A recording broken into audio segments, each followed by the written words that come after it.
자네 아버지 이름이 뭐라고? 돌아가신 저희 아버지는 정민우입니다.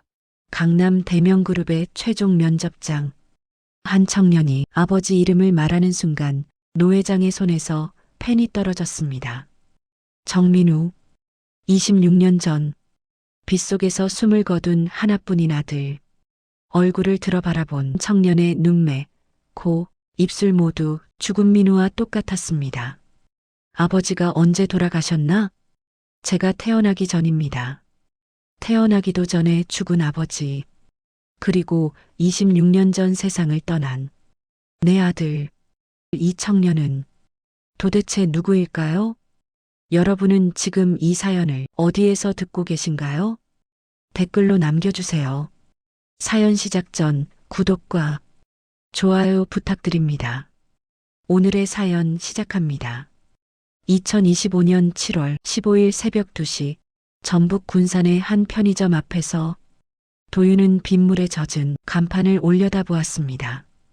야간 아르바이트를 마치고 나온 그의 얼굴엔 지친 기색이 역력했죠. 26 청춘이 가져야 할 활기 대신 어깨를 짓누르는 무거운 책임감만이 그를 지탱하고 있었습니다. 편의점 사장이 문을 열고 나와 도윤에게 봉투를 건넸습니다. 하지만 봉투가 평소보다 얇아 보였죠. 도윤이 봉투를 열어보니 예상보다 적은 금액이 들어 있었습니다. 사장님, 이번 달 시급이 좀 부족한데요. 도윤의 목소리가 떨렸습니다. 편의점 사장은 시선을 피하며 말했죠. 미안해. 요즘 장사가 안 돼서 말이야. 다음 달에 보태줄게. 도윤은 항의하고 싶었지만 꾹 참았습니다. 이 동네에서 새벽 알바를 구하기도 쉽지 않았거든요. 그저 고개를 숙이고 돌아설 수밖에 없었죠. 빗속을 걸으며 도윤은 주머니 속 휴대폰을 꺼내 병원비 독촉 문자를 다시 확인했습니다. 800만 원. 이번 달까지 내야 하는 금액이었죠.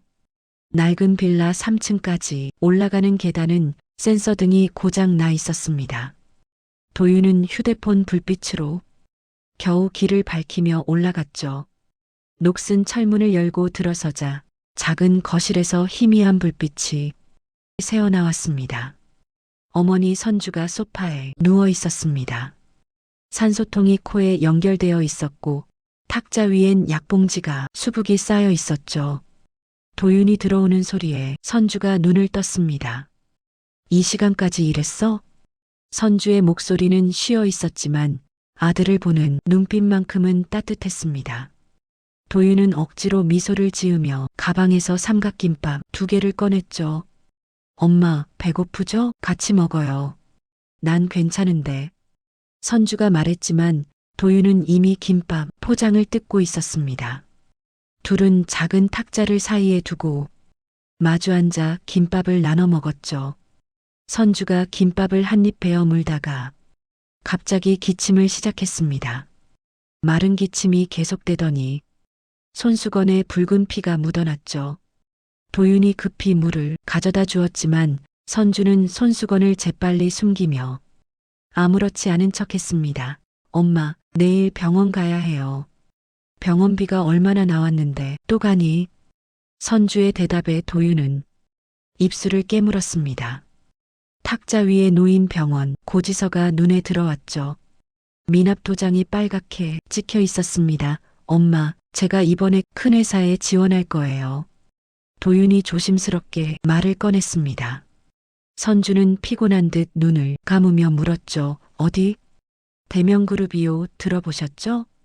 그 순간 선주의 눈이 번쩍 떠졌습니다. 마치 전기에 감전된 것처럼 몸을 일으켰죠. 산소 튜브가 당겨져서 코에서 빠질 뻔했습니다. 뭐라고? 대명그룹? 선주의 목소리가 날카롭게 높아졌습니다. 도윤은 어머니의 격렬한 반응에 당황했죠. 엄마, 왜 그래요? 갑자기 안 돼. 거기만은 절대 안 돼. 선주가 도윤의 손을 붙잡았습니다. 그 손이 덜덜 떨리고 있었죠. 눈에는 공포에 가까운 감정이 서려 있었습니다. 다른 회사도 많잖아. 왜 하필 거기야? 엄마, 대명그룹이 얼마나 좋은 회사인지 알아요? 연봉도 높고 가족 의료비도 지원해 준대요. 도윤이 설득하려 했지만 선주는 고개를 좌우로 흔들었습니다. 얼굴이 창백해지더니 다시 기침이 터져 나왔죠. 이번엔 더 심했습니다. 손수건이 붉게 물들었고 도윤은 황급히 어머니를 부축했습니다. 엄마, 진정해요. 숨 천천히 쉬어요. 한참 후에야 기침이 멈췄습니다. 선주는 거친 숨을 몰아쉬며 아들을 바라봤죠. 눈가에 눈물이 맺혀 있었습니다. 도윤아, 엄마 부탁이야. 그 회사만은 가지마. 왜요? 이유라도 말해주세요. 선주는 입을 열었다가 다시 다물었습니다. 무언가 말하고 싶어 했지만 결국 고개를 숙였죠. 그냥 느낌이 안 좋아. 엄마 예감이 맞은 적이 많잖아. 도윤은 답답한 마음에 한숨을 쉬었습니다. 하지만 어머니의 떨리는 손을 보니 더는 따지고 싶지 않았죠. 알았어요. 생각해 볼게요. 도윤이 거짓말을 했습니다. 이미 마음은 정해져 있었지만 어머니를 안심시키기 위해서였죠. 선주는 그제야 조금 진정되는 듯 했습니다. 다음 날 아침 도윤은 어머니를 모시고 군산 종합병원에 갔습니다. 진료 대기실은 환자들로 가득했죠. 2시간을 기다린 끝에 진료실에 들어갔습니다. 의사는 엑스레이 사진을 보며 심각한 표정을 지었죠. 어머니 상태가 많이 안 좋으시네요. 지금 약으로는 한계가 있습니다. 의사가 선주를 보며 조심스럽게 말했습니다.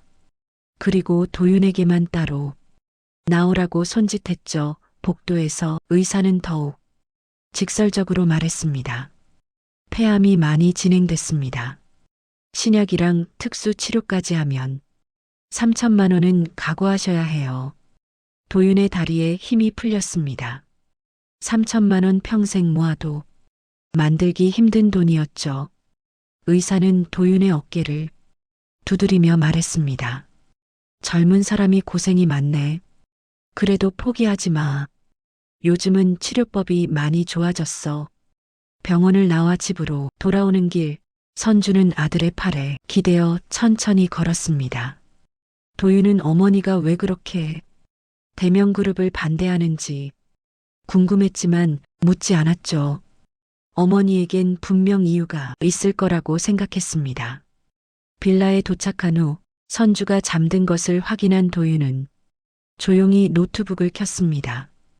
이미 마음은 정해져 있었죠.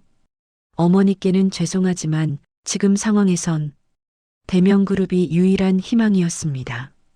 취업 사이트에서 대명그룹 공채 공고를 다시 확인했죠. 모집 마감이 사흘 남았더군요. 지원서를 작성하면서 도윤은 자기소개서 한 문항에서 멈췄습니다. 가장 존경하는 사람을 쓰는 란이었죠.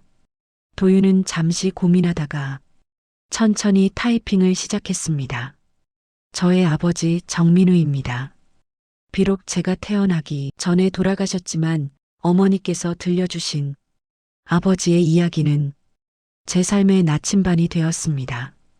도윤은 어머니가 가끔 꺼내보시는 낡은 사진 속 젊은 남자를 떠올렸습니다.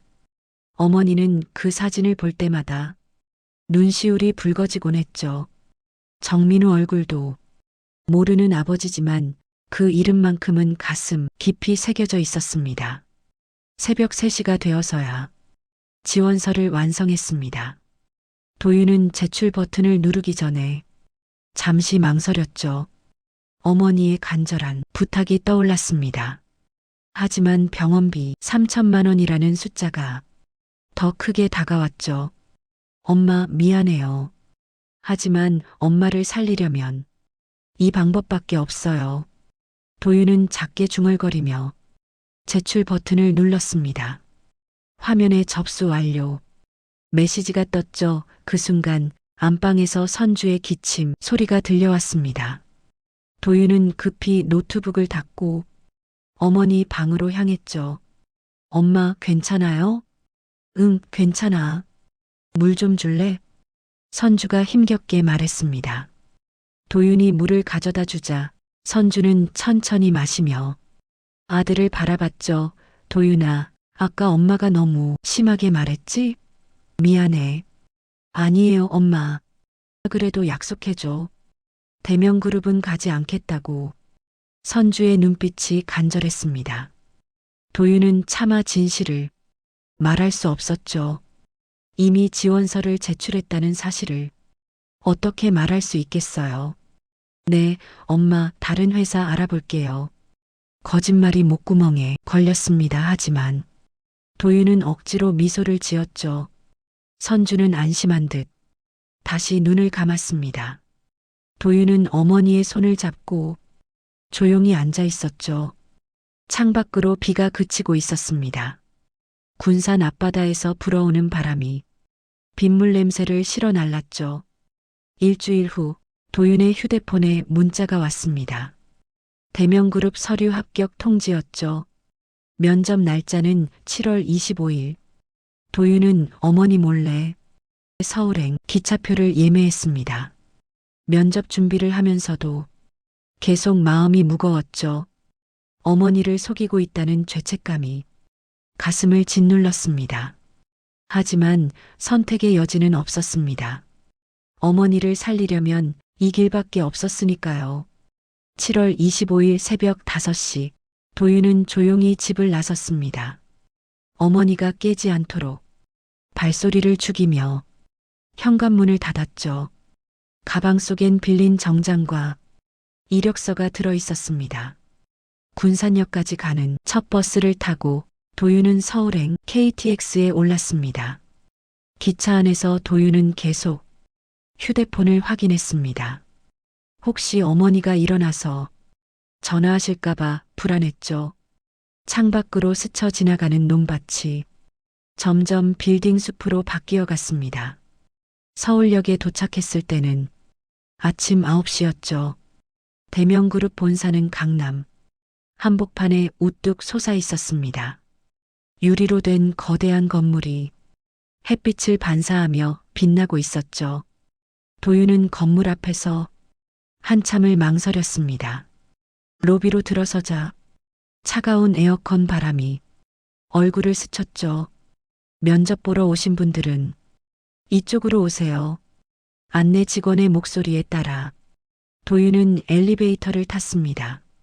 42층 대회의실 문을 열고 들어가니 이미 수십 명이 지원자들이 앉아 있었죠.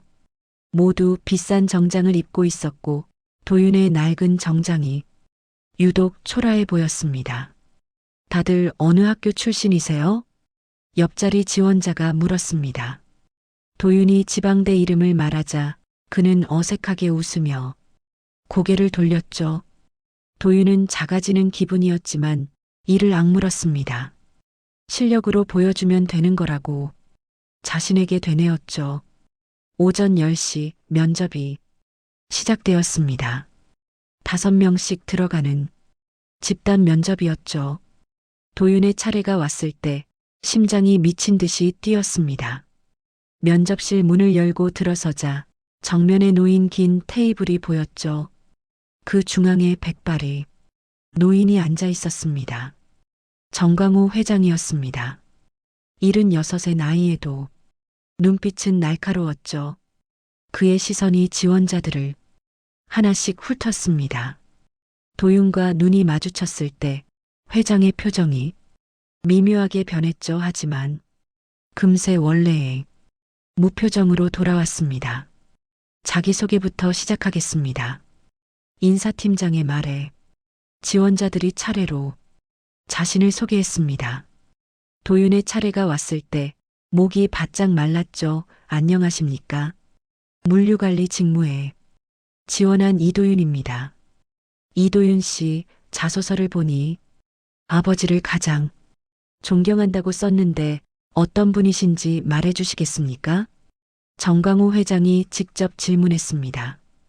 도윤은 깊게 숨을 들이쉬고 대답했죠. 제 아버지 정민우는 제가 태어나기 전에 교통사고로 돌아가셨습니다. 하지만 어머니께서 들려주신 아버지 이야기를 통해 정직하게 살아가는 것이 얼마나 중요한지 배웠습니다. 그 순간 정광호 회장의 손에서 펜이 떨어졌습니다. 탁 하는 소리가 조용한 면접실에 크게 울렸죠. 다른 면접관들이 놀란 눈으로 회장을 바라봤습니다. 회장님, 괜찮으십니까? 부회장이 걱정스럽게 물었습니다. 정광호는 떨어진 펜을 주우며 억지로 평정을 되찾았죠. 계속하세요. 하지만 그의 시선은 계속 도윤에게 고정되어 있었습니다. 나머지 질문들이 이어졌지만 정광호는 제대로 집중하지 못하는 것 같았죠. 면접이 끝나고 도윤이 일어서려는 순간 회장이 다시 물었습니다. 이도윤 씨, 어머니는 어디 계십니까? 군산에 계십니다. 몸이 편찮으셔서 제가 돌보고 있습니다. 정광호의 얼굴이 더욱 창백해졌습니다. 하지만 더는 묻지 않았죠. 도윤은 인사를 하고 면접실을 나왔습니다. 복도에서 다른 지원자들이 수군거렸습니다. 회장님이 왜 저러셨을까? 펜까지 떨어뜨리시고 도윤도 이상하다고 생각했지만 긴장 때문에 그런 거라고 여겼죠. 서울역으로 돌아가는 지하철 안에서 도윤은 어머니에게 전화를 걸었습니다. 엄마, 저 친구 만나고 있어요. 저녁에 들어갈게요. 또 거짓말이었습니다. 하지만 어쩔 수 없었죠. 늦은 저녁 군산에 도착한 도윤은 집으로 향했습니다. 현관문을 열자 어머니가 소파에 앉아 TV를 보고 있었죠. 왔니? 밥은 먹었어? 네, 먹고 왔어요. 선주는 아들의 얼굴을 유심히 바라봤습니다. 뭔가 평소와 다른 것 같았죠. 하지만 묻지 않았습니다. 도윤이 스스로 말할 때까지 기다리기로 했죠. 그날 밤 정광호는 서재에 앉아 있었습니다. 책상 서랍에서 낡은 사진첩을 꺼냈죠. 1999년에 찍은 아들 민우의 사진이었습니다. 젊고 밝은 얼굴의 민우, 그리고 오늘 본 도윤의 얼굴이 너무나 닮아 있었죠. 정민우라니 그 이름을 다시 듣게 될 줄은. 정광호는 비서실장에게 전화를 걸었습니다. 김 실장, 오늘 면접 본 이도윤이라는 지원자 있었지? 신원조사 좀 해보게. 8월 5일 도윤은 대명그룹 신입사원 연수원으로 향했습니다. 합격 통지를 받은 지 일주일이 지났죠. 어머니에게는 군산의 작은 회사에 취직했다고 거짓말을 했습니다. 서울로 출장이 잦은 회사라고 둘러댔죠. 선주는 의심스러운 눈빛이었지만 아들이 취직했다는 사실에 안도하는 듯 했습니다. 연수원 강당에는 30여 명의 신입사원들이 모여 있었습니다. 인사팀장이 앞에 나와 회사 소개를 시작했죠. 여러분, 대명그룹에 오신 것을 환영합니다. 오늘부터 2주간 연수를 받고 각 부서에 배치될 예정입니다. 도윤은 물류팀에 배정되었습니다. 오후에는 본사 견학이 있었죠. 거대한 물류 창고를 둘러보던 중이었습니다. 높이 쌓인 박스들 사이로 지게차가 지나가고 있었죠. 조심하세요. 누군가의 외침과 함께 위에서 박스가 떨어지기 시작했습니다. 도윤은 본능적으로 앞으로 뛰어들어 떨어지는 박스를 받쳤죠. 동시에 반대편에서도 누군가 달려와 함께 박스를 잡았습니다. 괜찮으십니까? 두 사람이 동시에 말했습니다. 도윤은 고개를 들어 상대방을 봤죠. 그리고 숨이 멎을 것 같았습니다. 거울을 보는 것 같았거든요. 상대방도 똑같이 놀란 표정이었죠. 저는 전략기획팀 정도연입니다. 물류팀 이도윤입니다. 두 사람은 서로를 빤히 바라봤습니다. 눈매, 코, 입술, 심지어 키까지 거의 똑같았죠. 주변 직원들도 놀란 눈으로 두 사람을 번갈아 봤습니다. 와, 쌍둥이인가요? 누군가 물었습니다. 도연이 어색하게 웃으며 고개를 저었죠. 아니에요. 처음 뵙는 분인데 정말 신기하네요. 도윤도 당황스러웠지만 침착하게 대답했습니다. 저도 놀랐어요. 이렇게 닮을 수가 있나 싶어서요. 두 사람은 악수를 나눴습니다. 손을 잡는 순간 묘한 친근감이 느껴졌죠. 처음 만난 사람인데도 오래전부터 알던 사람 같았습니다. 혹시 시간 되시면 커피라도 한잔 하실래요? 너무 신기해서요. 도연이 제안했습니다. 도윤은 잠시 망설이다가 고개를 끄덕였죠.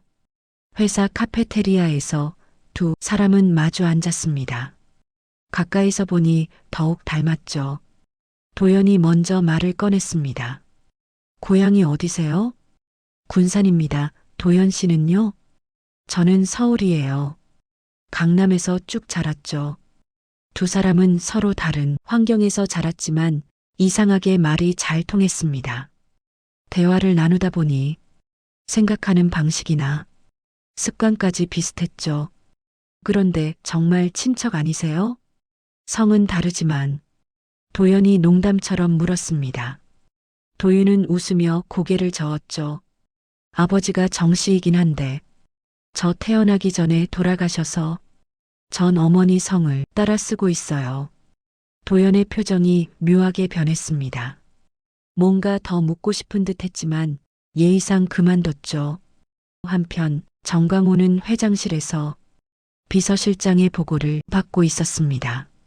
이도윤의 어머니 이선주 씨 확인해 보니 1999년 군산에서 출산 기록이 있습니다.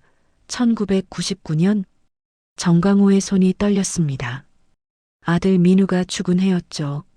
그런데 이상한 점이 있습니다. 출산 기록이 일부 삭제되어 있어요. 아이가 몇 명인지 성별이 뭔지 나와 있지 않습니다. 계속 조사해 보게. 그리고 이도윤과 정도현 두 사람의 건강검진을 특별히 신경 써서 진행하도록 해. 네, 알겠습니다.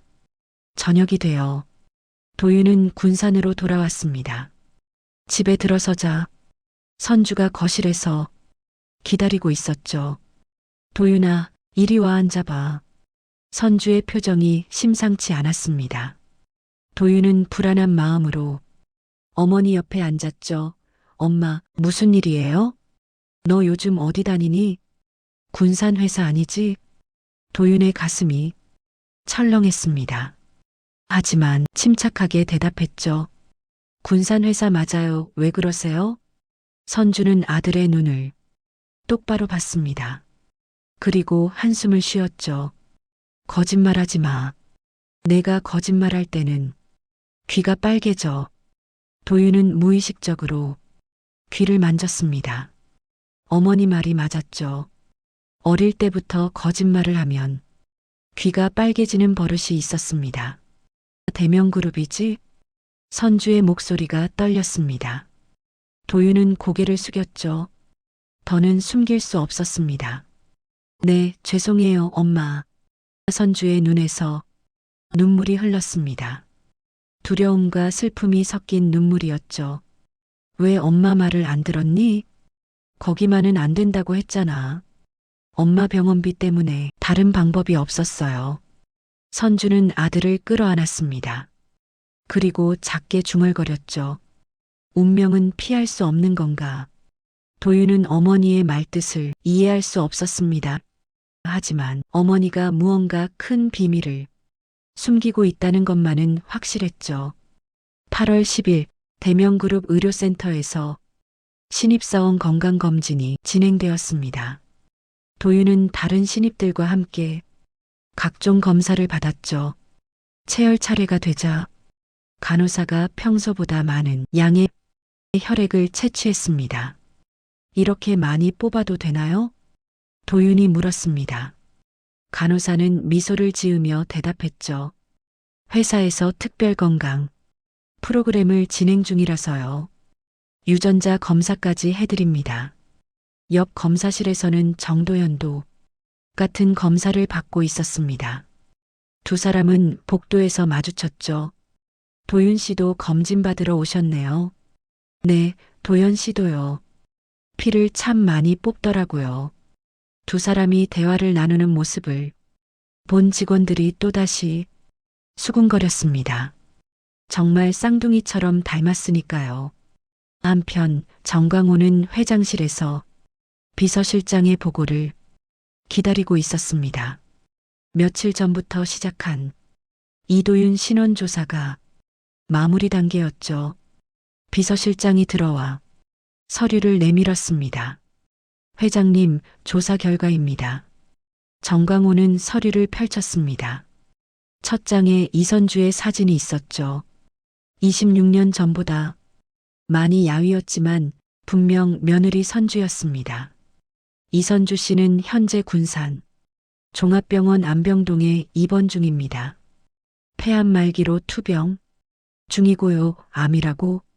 정광호의 목소리가 떨렸습니다. 비서실장이 계속 보고했죠. 1999년 7월 15일 군산에서 출산한 기록이 있습니다. 그런데 이상한 점이 있어요. 뭔가 출산 기록 대부분이 삭제되어 있습니다. 아이수, 성별, 체중 등 기본 정보가 모두 지워져 있어요. 누군가 의도적으로 삭제한 것 같습니다. 정광호가 서류를 넘겼습니다. 다음 장에는 오래된 종이 서류 복사본이 있었죠. 다만 군산시청 지하 창고에서 이걸 찾았습니다. 1999년 당시 수기로 작성한 출산 대장인데요. 정광호가 희미한 글씨를 들여다봤습니다. 이선주 7월 15일 이라고 적혀 있었죠. 쌍둥이 네 쌍둥이를 낳은 것으로 보입니다. 그리고 이 서류 귀퉁이에 도장이 찍혀 있는데요. 비서실장이 확대한 사진을 보여줬습니다. 정자가 새겨진 도장이었죠. 우리 집안 도장이네. 내 누군가 정가에서 개입했다는 증거입니다.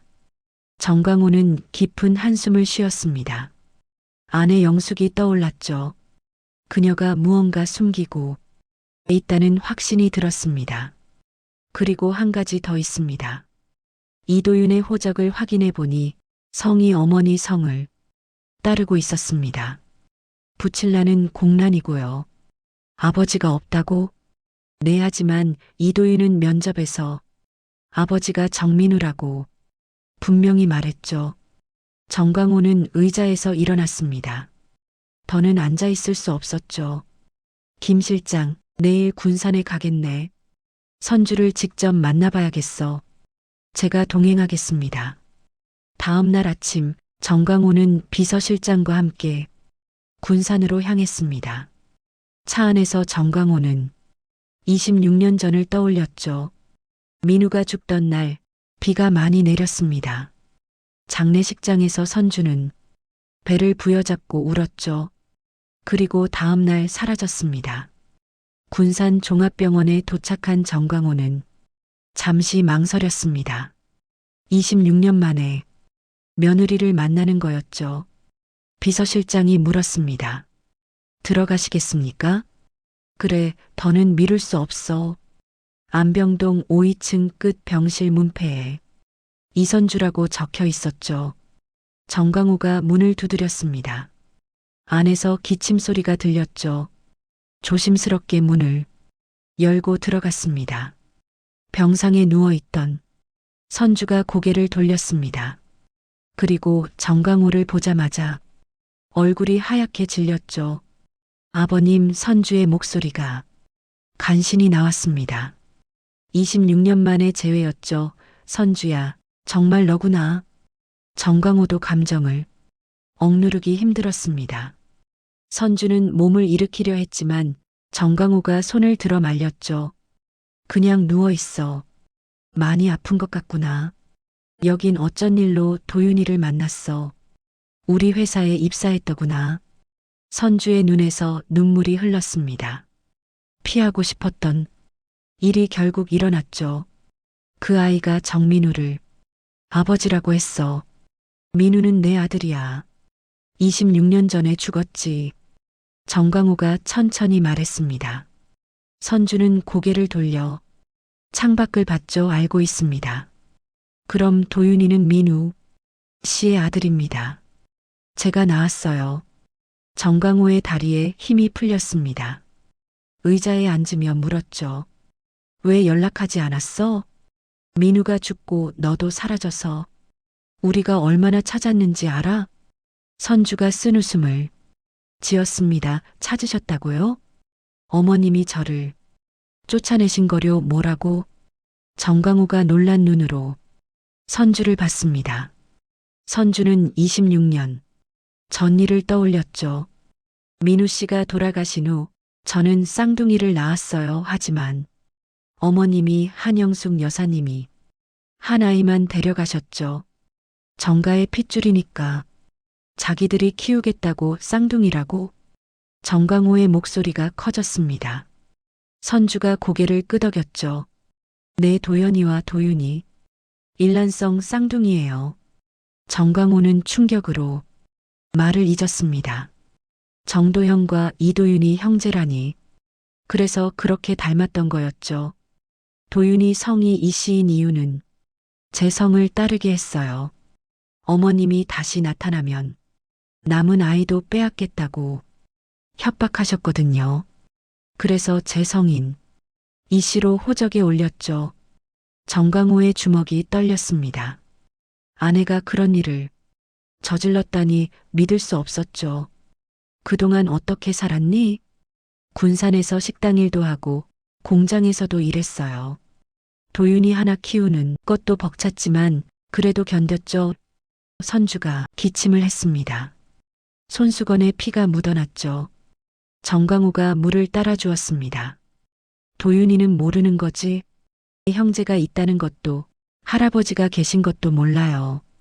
정광호가 일어섰습니다. 내가 모든 걸 바로잡겠어. 아버님, 제발 그냥 두세요. 하지만 정광호는 이미 결심한 듯 했습니다. 병실을 나가면서 비서실장에게 지시했죠. DNA 검사 결과 빨리 받아보게. 한편 서울에서 도윤과 도연은 저녁을 함께 먹고 있었습니다. 두 사람은 서로를 바라봤죠. 왠지 모를 끌림이 있었습니다.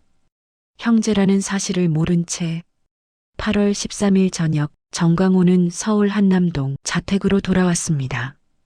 현관에서 구두를 벗으며 무거운 한숨을 내쉬었죠. 군산에서 만난 선주의 모습이 계속 떠올랐습니다.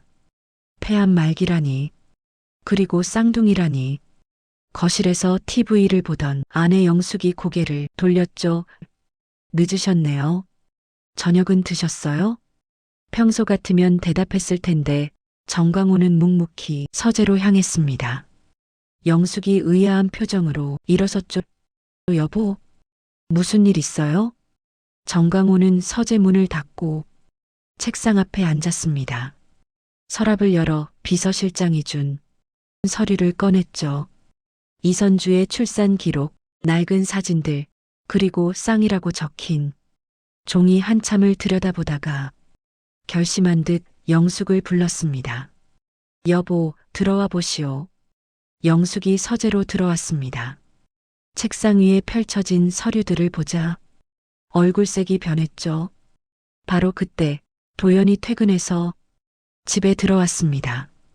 거실을 지나 2층으로 올라가려다가 서재에서 들려오는 아버지 목소리에 발걸음을 멈췄죠. 평소와 달리 차갑고 날카로운 목소리였습니다. 26년 전 선주가 출산한 기록이요. 쌍둥이를 낳았다는. 도연은 숨을 죽였습니다. 선주, 쌍둥이, 무슨 얘기를 하는 걸까요? 서재 문이 살짝 열려 있어서 아내 대화가 들렸죠. 영숙의 떨리는 목소리가 이어졌습니다. 그 며느리 말이에요? 그 사람이 왜 갑자기 내가 만났소. 군산병원에서 암으로 죽어가고 있더군. 도연의 가슴이 두근거렸습니다. 며느리라니. 누구를 말하는 걸까요? 당신은 선주가 아이 맡기고 혼자 떠났다고 했지? 하지만 선주는 다른 얘기를 하더군. 당신이 쫓아냈다고. 쌍둥이 중 한 아이만 빼앗고 도연의 다리가 떨리기 시작했습니다. 쌍둥이 중 한 아이를 빼앗았다고요? 영숙의 울먹이는 목소리가 들렸습니다. 그래요, 제가 했어요. 한 아이만 데려왔어요. 도연이는 큰 아이니까, 장손이니까. 도연은 더는 참을 수 없었습니다. 서재 문을 벌컥 열고 들어갔죠. 지금 무슨 얘기를 하시는 거예요? 정강호와 영숙이 깜짝 놀라 도연을 바라봤습니다. 도연의 얼굴은 창백했고 눈에는 혼란과 분노가 가득했죠. 도연아, 영숙이 일어서려 했지만 도연이 손을 들어 막았습니다. 제 얘기를 하고 계셨죠? 제가 빼앗긴 아이라고요? 정강호가 깊은 한숨을 쉬었습니다. 이미 들어버린 이상 숨길 수 없었죠. 앉아라. 도연아, 이제 진실을 말해야겠구나. 도연이 떨리는 다리로 의자에 앉았습니다. 정강호가 천천히 입을 열었죠. 도연아, 우리는 내 부모가 아니다. 무슨 말씀이세요? 도연의 목소리가 떨렸습니다. 정강호가 계속 말했죠. 우리는 내 할아버지와 할머니다. 내 진짜 아버지는 26년 전에 죽은 우리 아들 정민우야. 도연의 눈이 커졌습니다. 믿을 수 없다는 표정이었죠. 그럴 리가. 그럼 저는 누구예요? 26년 동안 아버지, 어머니라고 불렀는데 영숙이 눈물을 흘리며 말했습니다. 미안해. 도연아, 우리가 널 속였어. 내가 우리 아들인 줄 알고 자라게 했어. 왜요? 왜 그런 거짓말을? 도연의 목소리가 높아졌습니다. 배신감과 분노가 폭발했죠. 정강호가 서리를 도연 앞에 밀었습니다. 내 어머니는 이선주라는 분이야. 민우가 결혼한 여자지. 그리고 정강호가 잠시 말을 멈췄다가 이어갔습니다. 내게는 쌍둥이 동생이 있다. 쌍둥이요? 도연의 손이 떨렸습니다. 서류를 들여다보니 쌍이라는 글자가 선명했죠. 이도윤. 내가 아는 그 신입사원이 내 쌍둥이 동생이다. 도연은 충격으로 말을 잊었습니다. 도윤이 자신의 동생이라니. 그래서 그렇게 닮았던 거였군요. 제 진짜 어머니는 어디 계세요? 군산병원에 계시다.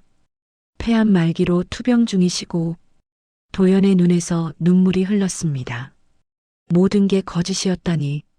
자신의 정체성이 한순간에 무너졌죠. 영숙이 울며 고백했습니다. 내가 널 빼앗아 왔어. 내 어머니에게서. 시장 상인 딸이라고. 우리 집안에 맞지 않는다고.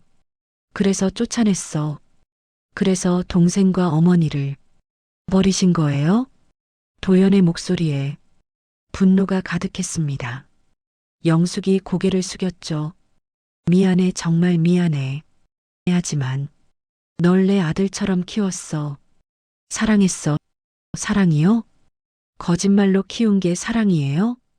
도연이 벌떡 일어섰습니다. 비틀거리며 서재를 나가려 했죠. 도연아, 어디 가니? 정강호가 불렀지만 도연은 돌아보지 않았습니다.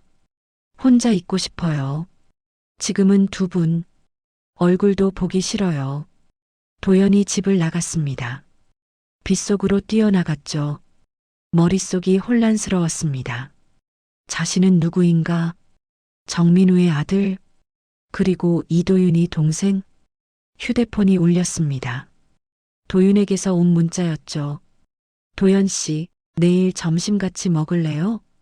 물어볼 게 있어서요. 도연은 휴대폰을 내려다봤습니다. 도윤, 내 동생.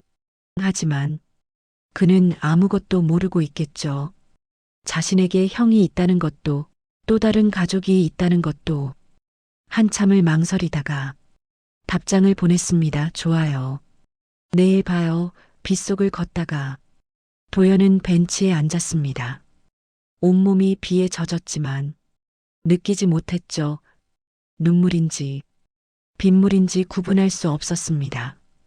26년 자신의 모든 삶이 거짓이었다니, 부모라고 믿었던 사람들이 할아버지, 할머니였고 혼자인 줄 알았는데 쌍둥이 동생이 있었다니. 어머니, 도연이 작게 중얼거렸습니다. 한 번도 불러본 적 없는 호칭이었죠. 군산병원에 계신다는 어머니, 암으로 죽어가고 있다는 그분을 만나야 할까요? 한편 정광호와 영숙은 서재에 남아 있었습니다. 이제 어쩔 거요? 정광호가 물었습니다. 영숙은 눈물을 닦으며 말했죠. 도윤이도 알아야 하지 않을까요? 형이 있다는 걸. 그래야겠지. 하지만 도연이가 먼저 마음을 정리해야 할 것 같군. 정광호는 창밖을 바라봤습니다. 빗속으로 사라진 손자가 걱정됐죠. 26년의 거짓말이 드러난 날, 모든 게 무너지고 있었습니다. 군산에서 선주는 병상에 누워 불안한 마음으로 창밖을 바라보고 있었습니다. 빗소리가 유리창을 두드렸죠. 왠지 무언가 큰일이 일어나고 있는 것 같았습니다. 도연아, 도윤아. 선주가 두 아들의 이름을 불렀습니다. 곧 만나게 될 것 같은 예감이 들었죠. 26년의 세월이 끝나가고 있었습니다. 8월 14일 아침, 도연은 밤새 잠을 이루지 못한 채 회사로 출근했습니다. 눈은 충혈되어 있었고 얼굴은 창백했죠. 전략기획팀 사무실에 들어서자 동료들이 걱정스럽게 물었습니다. 도연 씨, 괜찮아요? 얼굴이 안 좋네요. 네, 괜찮습니다. 어제 잠을 못 잤어요. 도연은 자리에 앉아 컴퓨터를 켰지만 화면의 글자들이 눈에 들어오지 않았습니다. 머릿속엔 어젯밤 들은 진실만이 맴돌았죠. 자신이 할아버지의 손자라는 것, 그리고 도윤이 쌍둥이 동생이라는 것. 점심시간이 되자 도윤에게서 메시지가 왔습니다. 도연 씨, 구내식당 앞에서 기다릴게요.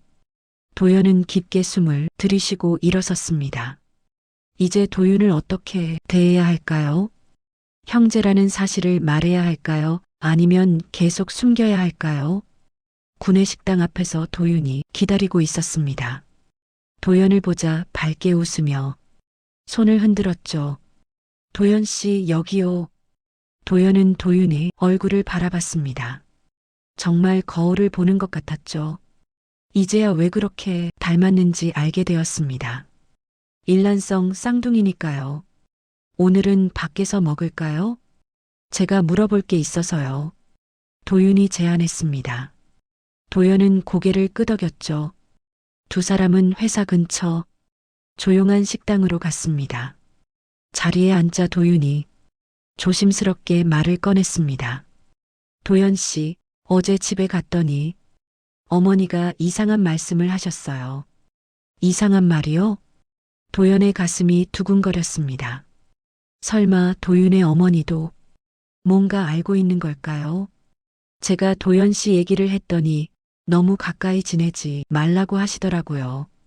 이유는 말씀 안 하시고요. 도연은 입술을 깨물었습니다. 도윤의 어머니, 아니 자신의 어머니인 이선주도 모든 걸 알고 있겠죠. 26년간 비밀을 지켜온 거였으니까요.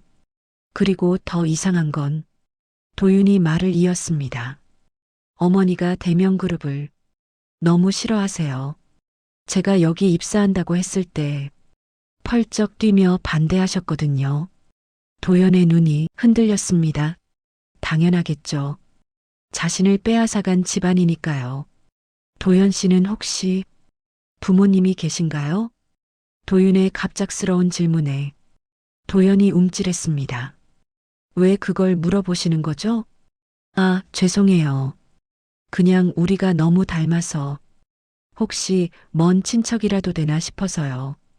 도연은 도윤을 바라봤습니다. 순수한 눈빛이었죠.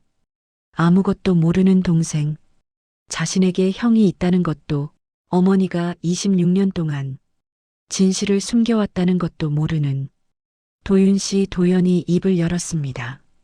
목소리가 떨렸죠. 만약에, 정말 만약에 말이에요.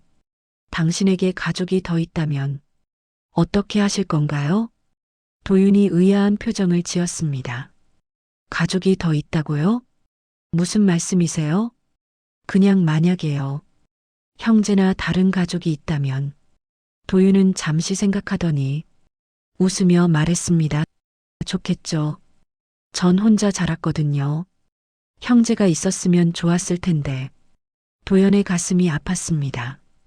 도윤도 외로웠겠죠. 바로 그때 도연의 휴대폰이 울렸습니다. 정강호였죠. 도연아, 지금 어디니? 회사 근처에서 점심 먹고 있습니다. 회장실로 와줄 수 있니? 중요한 일이 있어. 전화를 끊고 도연이 일어섰습니다. 죄송해요. 급한 일이 생겨서 먼저 가봐야 할 것 같아요. 아, 네, 다음에 또 얘기해요. 도연이 떠난 후 도윤은 혼자 남아 밥을 먹었습니다. 도연의 표정이 계속 신경 쓰였죠. 뭔가 큰 고민이 있는 것 같았습니다. 회장실에 도착한 도연은 정강호와 마주 앉았습니다. 정강호의 표정이 진지했죠. 도연아, DNA 검사 결과가 나왔다. DNA 검사요? 너와 도윤이의 검사 결과야. 99.98% 일치한다. 확실한 일란성 쌍둥이다. 도연은 이미 알고 있었지만 과학적으로 증명되니 더욱 실감이 났습니다. 이제 도윤이에게도 알려야 하지 않겠니? 정강호가 물었습니다. 도연은 고개를 저었죠. 아직은 아니에요. 제가 먼저 어머니를 만나고 싶어요. 어머니를? 네, 제 진짜 어머니요. 군산에 계신다고 하셨잖아요. 정강호가 고개를 끄덕였습니다. 그래, 내일 함께 가자. 선주도 널 기다리고 있을 거야. 그날 저녁 도연은 집에 돌아가지 않고 호텔에서 묵었습니다. 영숙이 계속 전화를 했지만 받지 않았죠. 아직은 할머니를 용서할 수 없었습니다. 다음 날 아침 8월 15일 정강호와 도연은 군산으로 향했습니다. 차 안에서 정강호가 말했죠. 내 어머니는 많이 아프시다. 마음의 준비를 하고 가야 해. 도연은 창밖을 바라봤습니다. 서울을 벗어나 시골길로 접어들자 풍경이 달라졌죠. 어딘가 낯설면서도 편안한 느낌이었습니다. 군산 종합병원에 도착했습니다. 안병동 5층으로 올라가는 엘리베이터 안에서 도연의 심장이 미친 듯이 뛰었죠. 26년 만에 어머니를 만나는 순간이었습니다. 병실 앞에서 정강호가 문을 두드렸습니다. 선주야, 나왔다. 그리고 정강호가 도연을 바라봤습니다. 특별한 손님을 데려왔어. 문이 열리고 두 사람이 들어갔습니다. 병상에 누워있던 선주가 고개를 돌렸죠. 그리고 도연을 보는 순간 눈이 커졌습니다. 도연아? 선주의 목소리가 떨렸습니다. 도연도 어머니를 바라봤죠. 많이 야위었지만 눈빛만큼은 따뜻했습니다. 도윤과 똑같은 눈이었죠. 어머니, 도연이 처음으로 그 호칭을 불렀습니다. 선주의 눈에서 눈물이 흘러내렸죠. 정말 우리 도연이가 맞구나. 선주가 떨리는 손을 뻗었습니다. 도연이 다가가 그 손을 잡았죠. 차갑고 마른 손이었습니다.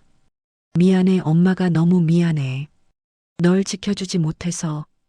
어머니. 도연도 눈물을 참을 수 없었습니다. 26년의 그리움이 한꺼번에 밀려왔죠. 도윤이는 만났니? 선주가 물었습니다. 도연이 고개를 끄덕였죠. 네, 만났어요. 도윤이에게는 아직 말 안 했어요. 선주가 도연의 얼굴을 자세히 들여다봤습니다. 너희 둘이 정말 똑같이 생겼구나. 일란성 쌍둥이니까 당연하겠지만 어머니는 왜 저를 두고 가신 거예요? 도연이 물었습니다. 선주의 표정이 어두워졌죠. 두고 간 게 아니야, 빼앗긴 거지. 내 할머니가 정가의 핏줄이니까.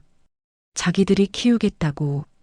그래도 연락이라도 하실 수 있었잖아요. 못했어. 다시 나타나면 도윤이마저 빼앗겠다고 협박했거든. 그래서 선주가 울먹였습니다. 그래서 26년 동안 숨어 살았어. 도윤이 성도 내 성으로 바꾸고 너희가 다시는 만나지 못할 거라고 생각했는데 도연이 어머니의 손을 꽉 잡았습니다. 이제 만났잖아요. 늦었지만. 그래, 정말 다행이야. 죽기 전에 널 다시 보게 되어서. 정광호가 옆에서 지켜보며 말했습니다. 이제 도윤이에게도 알려야 하지 않겠니? 선주가 고개를 저었습니다. 아직은 도윤이가 상처받을까봐. 하지만 진실을 알 권리가 있지 않나? 도연이 말했습니다. 제가 말하겠습니다. 동생에게 천천히 조심스럽게. 선주가 도연을 바라봤습니다. 정말 괜찮겠니? 네, 우리는 형제니까요. 이제는 함께 해야죠. 그때 선주가 심하게 기침을 했습니다.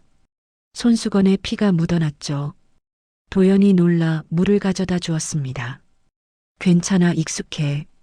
선주가 힘겹게 웃었습니다. 하지만 도연은 알 수 있었죠. 어머니의 시간이 많지 않다는 것을. 병실을 나온 도연은 복도에서 정광호와 마주 섰습니다. 할아버지. 도연이 처음으로 정광호를 할아버지라고 불렀습니다. 정광호의 눈시울이 붉어졌죠. 그래, 도연아. 도윤이를 데려올게요. 어머니가 계신 동안 우리 셋이 함께 있고 싶어요. 정광호가 고개를 끄덕였습니다. 그래, 그게 맞겠구나. 도연은 휴대폰을 꺼내 도윤에게 메시지를 보냈습니다. 도윤 씨, 급한 일이 있어요. 지금 당장 군산으로 와주실 수 있나요? 꼭 와주세요. 중요한 일이에요. 8월 15일 오후 도윤은 도연이 긴급한 메시지를 받고 당황했습니다. 군산으로 오라니. 그것도 지금 당장. 무슨 일이 일어난 걸까요? 팀장님, 죄송한데 개인 사정으로 조퇴해야 할 것 같습니다. 무슨 일이야? 얼굴이 안 좋네. 급히 군산에 가봐야 해서요.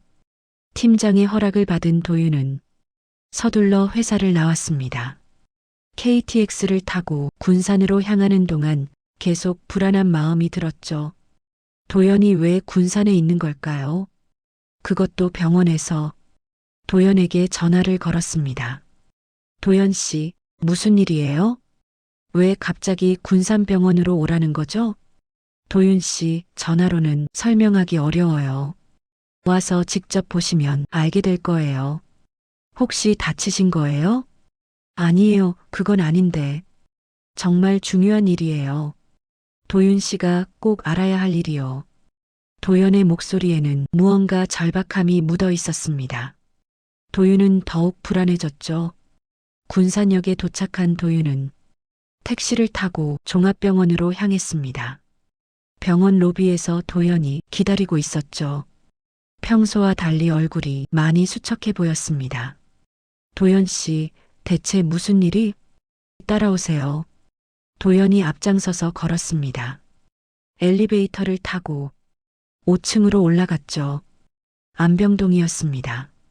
도윤의 가슴이 철렁했습니다. 설마 어머니가? 도연 씨, 잠깐, 이곳은 우리 어머니가 입원한 병원인데요.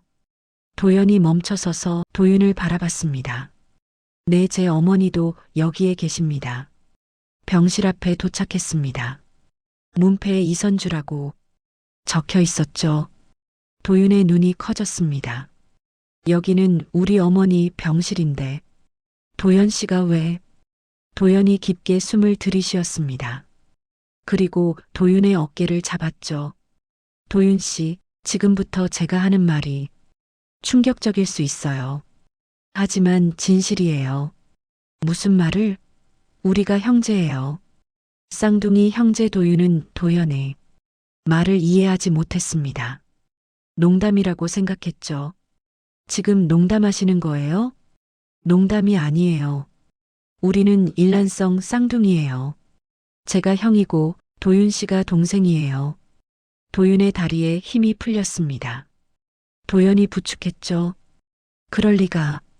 어머니는 한 번도 그런 말씀을. 어머니도 사정이 있으셨어요. 26년 동안 숨겨야만 했던 이유가. 도연이 병실 문을 열었습니다. 안에는 선주가 누워 있었고 그 옆에 정광호가 앉아 있었죠. 어머니, 도윤이 들어오자 선주의 눈에서 눈물이 흘렀습니다. 도윤아, 도연아, 내 아들들. 도윤은 믿을 수 없다는 표정으로 어머니를 바라봤습니다. 어머니, 이게 무슨 도연 씨가 제 형이라니요? 선주가 떨리는 손으로 도윤의 손을 잡았습니다. 미안해, 엄마가 너무 미안해. 26년 동안 숨겨서. 왜요? 왜 숨기신 거예요? 도윤의 목소리에 배신감이 묻어났습니다. 선주가 힘겹게 설명하기 시작했죠. 너희가 태어났을 때 아버지는 이미 세상을 떠난 뒤였어. 교통사고로. 그리고 시어머니가 도연이를 빼앗아갔어. 빼앗아갔다고요? 정광호가 나서서 설명했습니다. 너희 할머니가 잘못했다. 정가의 핏줄이라며. 도연이만 데려간 거야. 그리고 선주와 너를 쫓아냈지. 하지만 너희에게 관심을 갖지 않은 내 잘못이 더 크다. 도윤은 정광호를 바라봤습니다. 이 사람이 누구인지 이제야 알 것 같았죠. 면접장에서 만났던 대명그룹 회장님이었죠. 도윤은 충격의 연속이었습니다. 자신이 대명그룹 회장의 손자라니. 그리고 도연이 형이라니. 어머니, 그래서 대명그룹을 그렇게 반대하신 거예요? 선주가 고개를 끄덕였습니다. 너를 빼앗길까봐 무서웠어. 다시는 그 집안과 엮이고 싶지 않았고. 도윤이 도연을 바라봤습니다. 정말 거울을 보는 것 같았죠. 이제야 왜 그렇게 닮았는지, 왜 처음 봤는데도 편안했는지 알 것 같았습니다. 형? 도윤이 처음으로 도연을 형이라고 불렀습니다. 도연의 눈시울이 붉어졌죠. 그래, 도윤아. 내가 내 형이야. 두 형제가 서로를 바라봤습니다. 26년 만의 재회였죠. 선주가 두 아들의 손을 잡았습니다. 이제야 너희가 다시 만났구나. 그때 선주가 심하게 기침을 했습니다. 이번엔 더 심했죠. 피가 많이 나왔습니다. 도윤이 놀라 간호사를 불렀습니다. 어머니, 간호사님. 간호사가 달려와 산소 마스크를 씌우고 의사를 불렀습니다. 의사가 와서 진찰한 후 가족들을 밖으로 나오게 했죠. 환자분 상태가 급격히 나빠지고 있습니다. 폐에 물이 차고 있어요. 치료할 방법은 없나요? 도윤이 다급하게 물었습니다. 의사가 고개를 저었죠. 이미 말기라서 진통제로 고통만 줄여드리는 수밖에 없습니다. 도윤과 도연은 복도에서 서로를 바라봤습니다. 이제 막 형제라는 걸 알았는데 어머니를 잃게 될 것 같았죠. 형, 어머니가 알아 하지만 포기하면 안 돼. 도연이 도윤의 어깨를 잡았습니다. 우리가 할 수 있는 건 어머니 곁에 있어 드리는 거야. 26년 동안 떨어져 있었잖아. 정광호가 두 손자를 바라봤습니다. 내가 최고 의료진을 동원해 보겠다. 포기하지 마라. 세 사람이 다시 병실로 들어갔습니다. 선주는 산소 마스크를 쓴 채 눈을 감고 있었죠. 도윤이 어머니 손을 잡았습니다. 어머니, 저 여기 있어요. 도연이 형도 있고요. 선주가 힘겹게 눈을 떴습니다. 두 아들을 번갈아 봤죠. 너희가 함께 있구나. 네, 어머니. 이제 영원히 함께 할 거예요. 도연이 말했습니다. 선주가 희미하게 웃었죠. 그거면 됐어. 너희가 만난 것만으로도. 그날 밤 도윤과 도연은 병실에서 어머니를 지켰습니다. 서로에 대해 이야기를 나눴죠. 형은 어떻게 자랐어요? 도윤이 물었습니다. 도연이 쓴웃음을 지었죠. 할아버지, 할머니를 부모님이라고 믿고 자랐지. 좋은 환경에서 부족함 없이. 하지만 늘 외로웠어. 뭔가 빠진 것 같은 느낌이 들었거든. 도윤이 고개를 끄덕였습니다. 나도 어머니가 계셨지만 늘 반쪽만 있는 것 같았어요. 그게 서로였구나. 두 형제가 서로를 바라보며 웃었습니다. 비록 늦었지만 이제야 완전해진 기분이었죠. 새벽녘 선주가 깨어났습니다. 두 아들이 나란히 앉아있는 모습을 보며 미소 지었죠. 도연아, 도윤아. 네, 어머니. 두 사람이 동시에 대답했습니다. 선주가 말했죠. 너희 아버지 얘기를 해줄게. 정민우라는 사람 얘기를 선주는 힘겹게 이야기를 시작했습니다. 젊은 시절 만난 민우, 그의 따뜻함과 정직함, 결혼을 반대하는 시댁과 맞서 싸운 일들, 그리고 비 오는 날 일어난 사고. 너희 아버지는 정말 좋은 사람이었어. 너희를 보지 못하고 떠난 게 얼마나 한이 됐을까. 도윤과 도연은 어머니의 이야기를 들으며 아버지를 그려봤습니다. 얼굴도 모르는 아버지. 하지만 어머니의 이야기 속에서 살아 숨쉬는 것 같았죠. 아침이 되자 영숙이 병원에 왔습니다. 병실 문 앞에서 망설이다가 노크를 했죠. 들어오세요. 도연의 목소리였습니다. 영숙이 들어오자 도윤이 놀란 눈으로 바라봤죠. 이분은 우리 할머니야. 도연이 차갑게 말했습니다. 영숙이 선주에게 다가갔죠. 선주야. 선주가 영숙을 바라봤습니다. 26년 만에 마주한 시어머니. 자신을 쫓아낸 사람이었죠. 어머님, 미안해, 정말 미안해. 내가 너무 큰 잘못을 했어. 영숙이 무릎을 꿇었습니다. 도윤과 도연이 놀랐죠. 할머니. 도연이 부축하려 했지만 영숙이 고개를 저었습니다. 아니다, 이래야 해. 선주야, 용서해다오.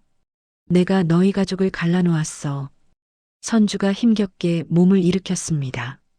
어머님, 일어나세요. 아니야, 내가 용서해 줄 때까지.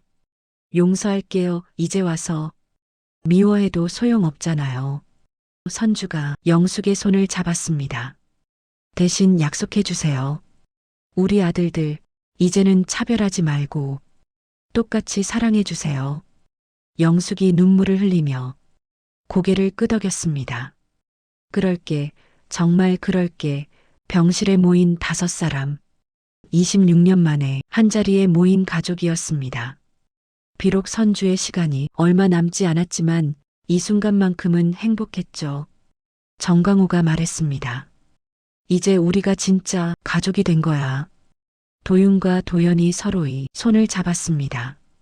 형제의 손은 따뜻했죠. 26년의 공백이 조금씩 채워지고 있었습니다.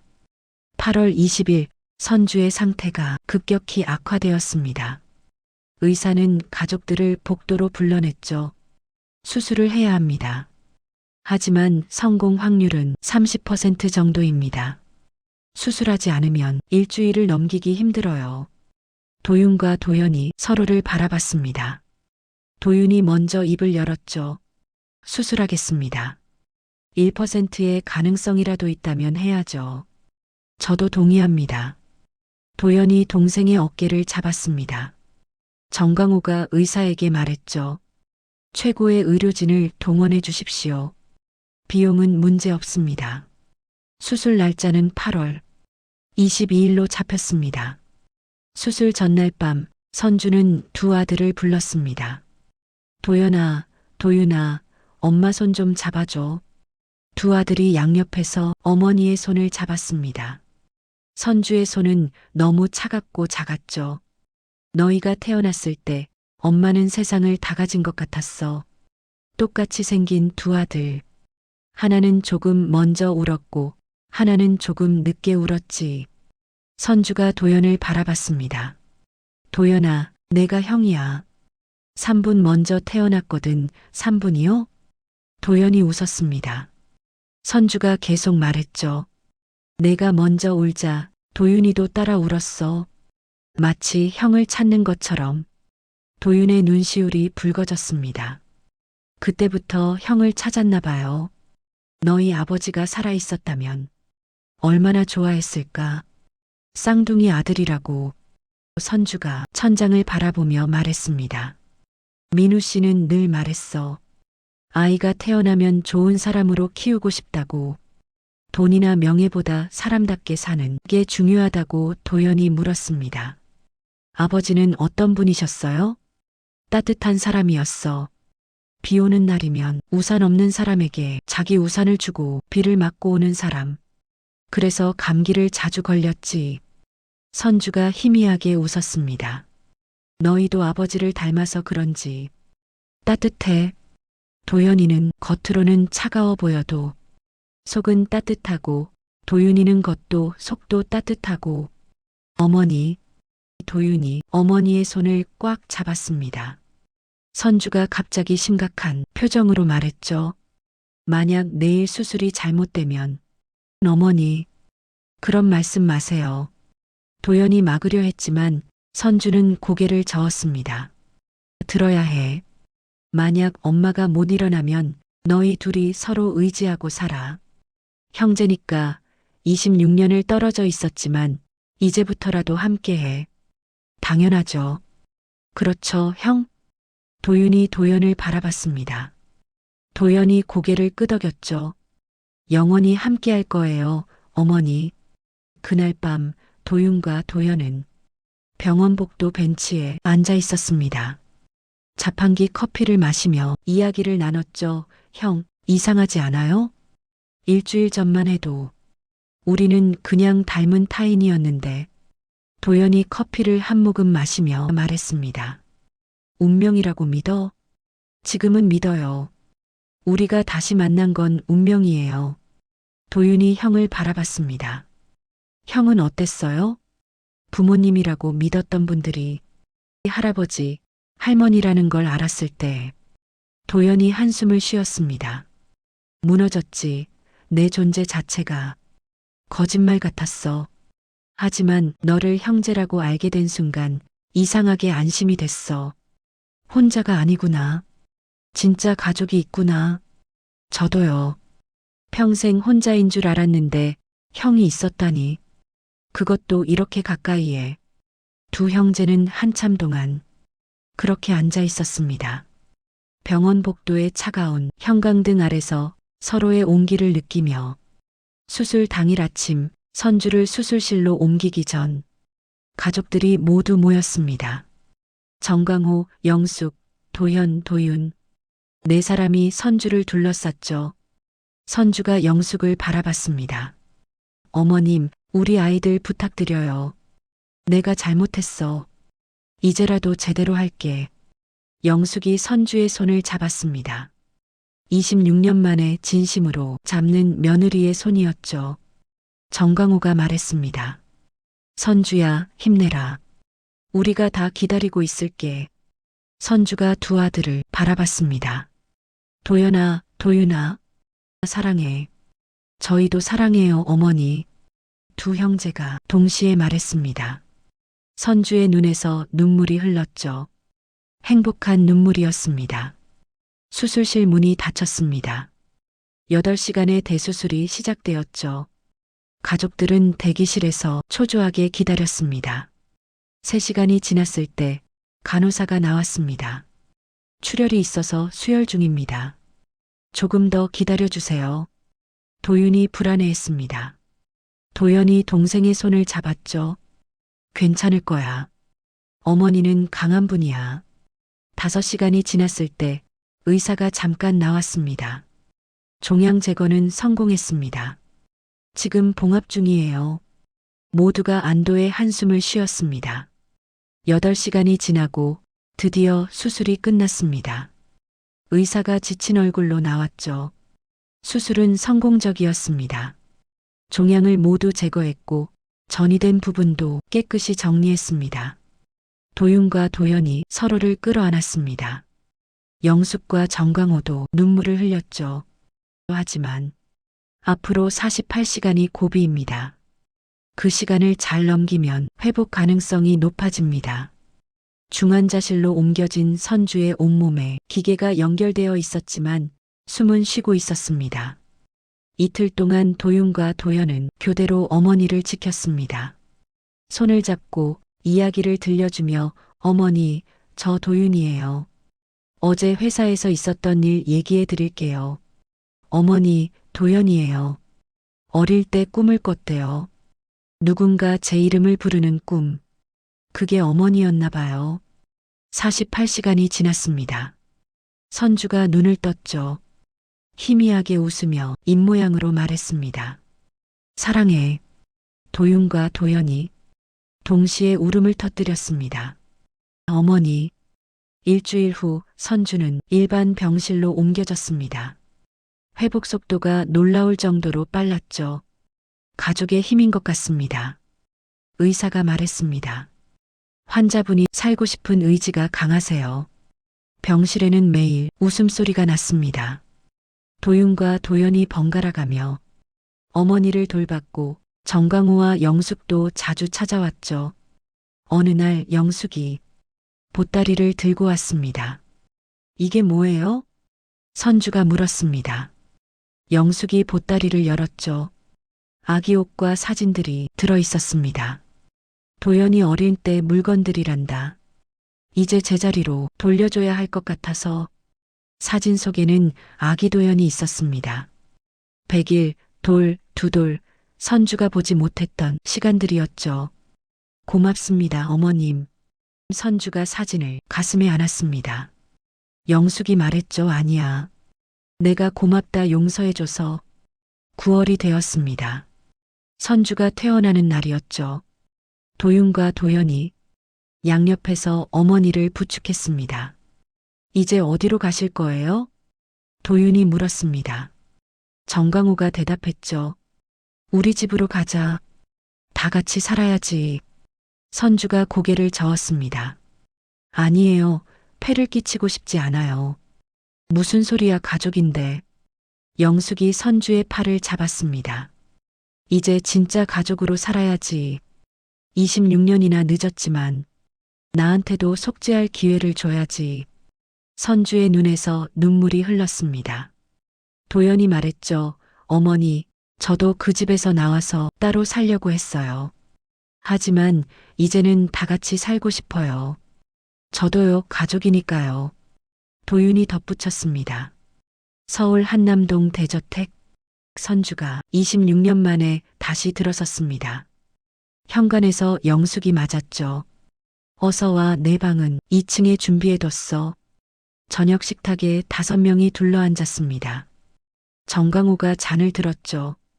26년 만에 완전한 가족이 되었구나. 민우도 하늘에서 기뻐할 거야. 모두가 잔을 들었습니다. 도윤이 일어나 말했습니다. 저 한 가지 발표할 게 있어요. 모두가 도윤을 바라봤습니다. 저 회사 그만두려고요. 뭐? 도연이 놀랐습니다. 도윤이 웃으며 말했죠.